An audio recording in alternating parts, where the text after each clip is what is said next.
Hello everyone, আবারও চলে এলাম আপনাদের সামনে নতুন একটি ব্লগ ভিডিও নিয়ে। তো আজকে শিবরাত্রি, রেডি হয়ে পড়েছি আমরা মন্দিরে যাওয়ার জন্য।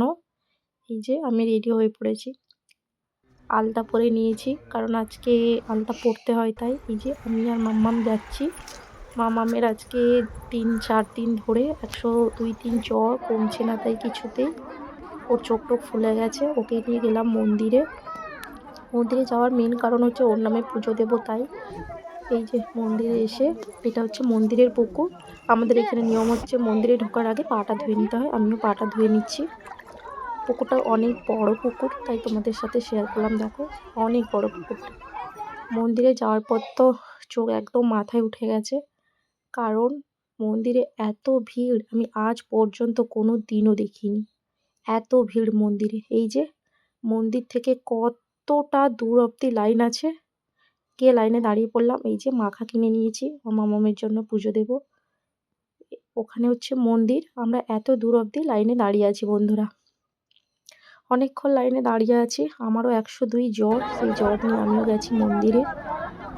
জ্বরের জন্য পাটা ব্যথা হয়ে যাচ্ছে, অনেকক্ষণ দাঁড়িয়ে আছি, তাই একটু বসে পড়ছি মাঝখানে যেতে যেতে।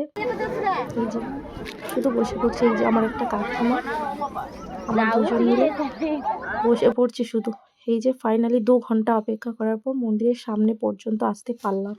এই যে তারপরে আবার আধ ঘন্টা ওয়েট করার পর মন্দিরের ভিতরে ফাইনালি ঢুকতে পারছি। এত ভিড় মন্দিরের ভেতরে, জল ঢালতে প্রথম চান্সে জল ঢালতে পারিনি, দাঁড়িয়েই ছিলাম। তারপর একটু ফাঁকা হতে মাথায় জল ঢাললাম ভোলানাথের। এই যে পুজো দেওয়া হয়ে গেছে।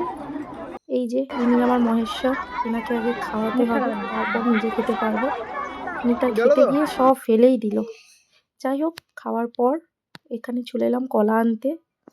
বন্ধুরা আজকে এত দাম বলছে, যেটা 20 টাকা নিত আজকে ওটা নিল 35 টাকা। যাই হোক, ওকেশন আছে তাই এত দাম নিয়েছে আজকে। কলাটা নিয়ে নিলাম। কলাটা দিতে গিয়ে 10 টাকা ফেরত নেই, বলছে খুচরো নেই, কিছু একটা নিয়ে নাও। তো কী নিব খুঁজে লাস্ট পর্যন্ত এই যে সপেদা নিয়ে নিচ্ছি 10 টাকা। কটা হবে জানি না, সপেদাগুলো খুব কাঁচা ছিল, তাও 10 টাকার মতো নিয়ে নিলাম। বাড়িতে গপু আছে, খাবে, নিয়ে নিলাম। ফলটা নেওয়া হয়ে গেল। ওই লোকটাকে ফলটা তুলে দিতে বলছি, ও তো গল্প করে যাচ্ছে অন্য কারোর সাথে। যাই হোক, ফাইনালি পুজো দেওয়া শেষ করে বাড়ি চলে এলাম। এই যে বাড়িতে চলে এলাম, বাড়িতে এসে খেতে বসে পড়েছি ফল নিয়ে। দেখো অনেক রকমের ফল নিয়ে খেতে বসে পড়েছি। এটা হচ্ছে সাবু, ওখানে মা নারকেল কোড়াচ্ছে।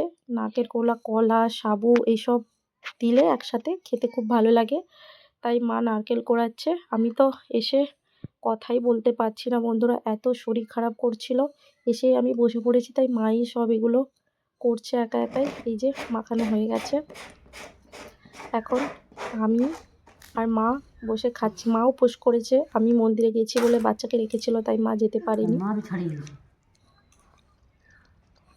এই যে খাওয়া দাওয়া হয়ে গেল। ব্লগটা এতটুকুই। ভুল ত্রুটি কিছু হলে মার্জনা করে দেবেন। ভালো থাকবেন সবাই।